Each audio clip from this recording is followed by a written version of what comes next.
ಅಯೋಧ್ಯೆಯಿಂದ ಆಗಮಿಸಿದ ರಾಮಶಿಲ್ಪಿ ಅರುಣ್ ಯೋಗಿರಾಜ್ ಆರತಿ ಬೆಳಗಿ ಬರಮಾಡಿಕೊಂಡ ಕುಟುಂಬಸ್ಥರು.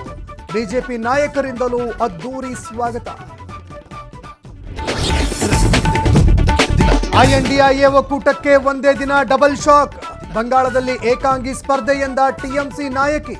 ಪಂಜಾಬ್ನಲ್ಲೂ ಎಎಪಿ ಸ್ವತಂತ್ರ ಸ್ಪರ್ಧೆಯ ಸುಳಿವು. ಕಾಂಗ್ರೆಸ್ಗೆ ಶಾಕ್ ನೀಡಲು ಬಿಜೆಪಿ ಜೆಡಿಎಸ್ ಮಹಾಪ್ಲಾನ್. ಜಗದೀಶ್ ಶೆಟ್ಟರ್ ಘರ್ ವಾಪಸಿಗೆ ಕಸರತ್ತು.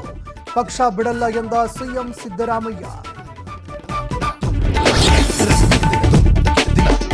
ಮಂಡ್ಯದಲ್ಲಿ ಶಿಕ್ಷಕಿ ಮಿಸ್ಸಿಂಗ್ ಕೇಸ್ಗೆ ಮೇಜರ್ ಟ್ವಿಸ್ಟ್. ಪ್ರಕರಣ ಬೆಳಕಿಗೆ ಬಂದ 30 ಗಂಟೆಯಲ್ಲೇ ಆರೋಪಿ ಅರೆಸ್ಟ್. ಪೊಲೀಸರ ಮುಂದೆ ತಪ್ಪೊಪ್ಪಿಕೊಂಡ ನಿತೀಶ್. ಅನ್ಯ ಕೋಮಿನ ಯುವಕನನ್ನ ಪ್ರೀತಿಸಿದ್ದಕ್ಕೆ ಸಾವಿನ ಶಿಕ್ಷೆ. ಹೆತ್ತವಳನ್ನ ಜೊತೆಗೆ ಹುಟ್ಟಿದವಳನ್ನ ಕೊಂದ ಪಾಪಿ. ಮೈಸೂರಿನ ಮರೂರು ಗ್ರಾಮದಲ್ಲಿ ಘಟನೆ.